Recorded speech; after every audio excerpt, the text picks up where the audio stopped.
नमस्कार दोस्तों, university academy YouTube channel में आप लोगों का स्वागत है। पिछले कुछ क्लासेस में हम लोग बोर्ड प्लॉट स्टार्ट किए थे।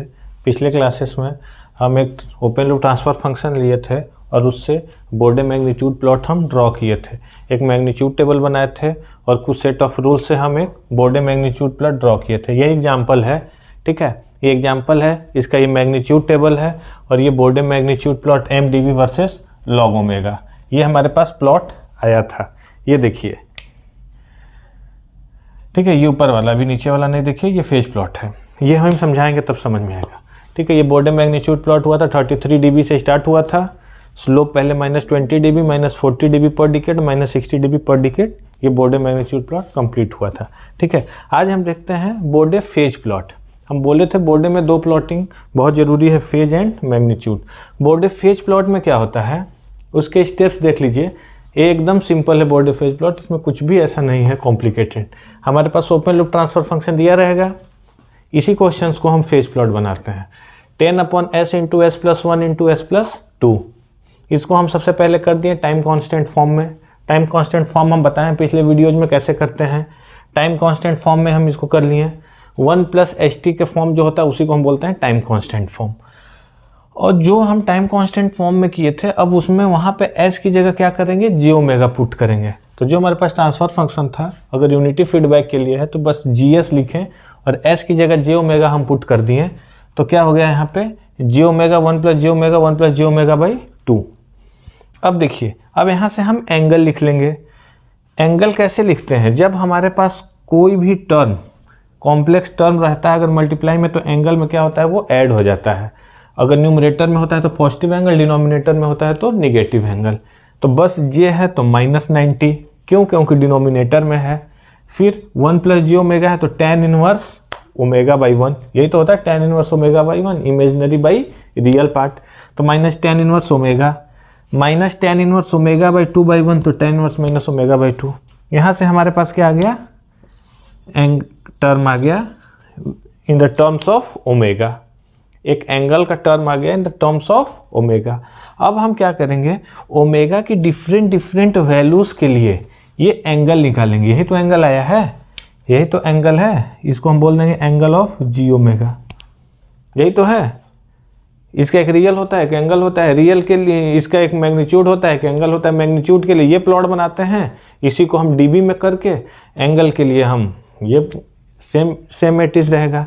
एक्स एक्सिस दोनों के केस में लॉग ओमेगा रहती है। अब देखिए, अब हम क्या करेंगे, ये जो हमारे पास टर्म आया है इस एग्जांपल में, हम ओमेगा की डिफरेंट वैल्यूज़ के लिए हम फाई कैलकुलेट करेंगे, एंगल, ठीक है। तो हम ओमेगा की 2-3 वैल्यू लेंगे। अब जितनी वैल्यू लेंगे उतनी एक्यूरेसी ज़्यादा रहेगी। हम बस यहाँ 2-3 वैल्यू ले लिए हैं। आप जब भी क्वेश्चन इसको करिएगा, ओमेगा की वैल्यू कम से कम 5 रेंज लीजिएगा, 5 वैल्यू ओमेगा की, जैसे 0.1, 1, इंक्रीजिंग ऑर्डर में 0.1, 0.5, 1, 1.5, 2, इस तरीके से।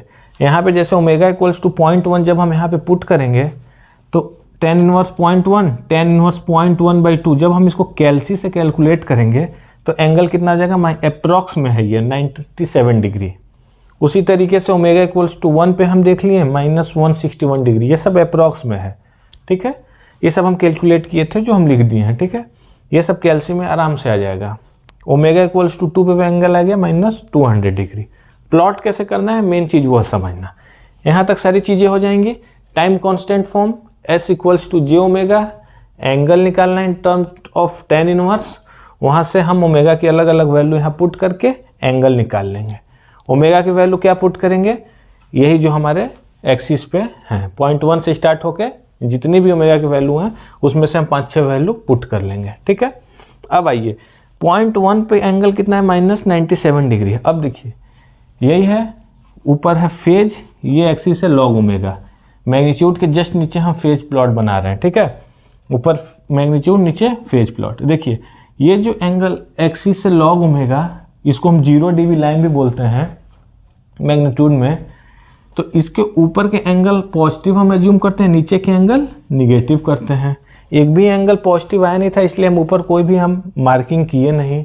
तो एंगल हम मानते, कोई भी एक रेंज मान लीजिए कि 30-30 के डिफरेंस में लिखना है, 60, 90, 120, 150, 180, 200, 210, ऐसा करके हम कर लेंगे। अब देखिए, जब ओमेगा की वैल्यू 0.1 थी तो एंगल कितना था, -97, मतलब -97 अप्रॉक्स यही होगा, 90 के बाद नीचे 97 यहाँ होगा।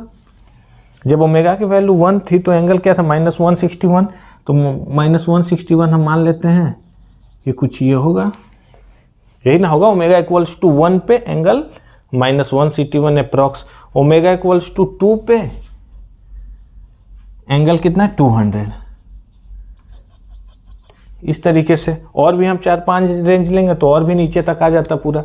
अब बस हम इसको क्या करते हैं, इसको हम कुछ नहीं करते हैं, बस हम इसको मिला देते हैं, और भी आते पॉइंट, तो हम जो भी आता है XYZ पॉइंट उससे हम मिला के एक, और ये जो प्लॉट आया angle versus log omega, 5 versus log omega, इसी को हम बोलते हैं बोर्डे फेज प्लॉट।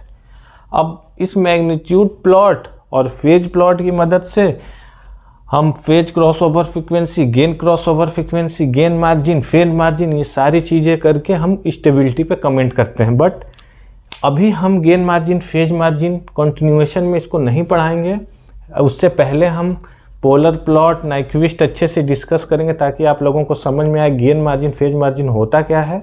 और लास्ट में एक बार जब हमारा ये यूनिट ख़त्म होने वाला रहेगा तो उससे 2-3 क्लासेस पहले हम बोर्डे प्लॉट फिर से एग्जाम्पल्स लेके और हम गेन मार्जिन, फेज मार्जिन हम डिस्कस करेंगे। अभी हम मेन बोर्डे प्लॉट बनता कैसे है, मैग्नीट्यूड, बोर्डे प्लॉट फेज कैसे बनता है, ये सारी चीज़ें डिस्कस कर चुके हैं। बट वो चीज़ करेंगे ज़रूर, क्योंकि बिना उसके बोर्डे प्लॉट कंप्लीट नहीं होगा, ठीक है। वो अपकमिंग लेक्चर्स में जब हमारे पोलर प्लॉट का कॉन्सेप्ट क्लियर हो जाएगा, नाइक्विस्ट का क्लियर हो जाएगा, हमको गेन फेज मार्जिन समझ में आने लगेगा।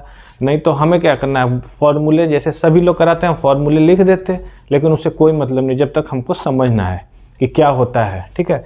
तो ये सारी चीज़ें हो गई, बोर्डे प्लॉट हम मैग्नीट्यूड बनाना सीख गए, फेज बनाना सीख गए, और हम उस पर सारी चीज़ें रूल्स नहीं गए, मैग्नीट्यूड टेबल हो गया। तो हमारे जो एग्ज़ाम में क्वेश्चन आता है तो इसी तरीके का क्वेश्चन आता है, और इसके एडिशन में आ जाता है कि comment on the stability, comment on the stability.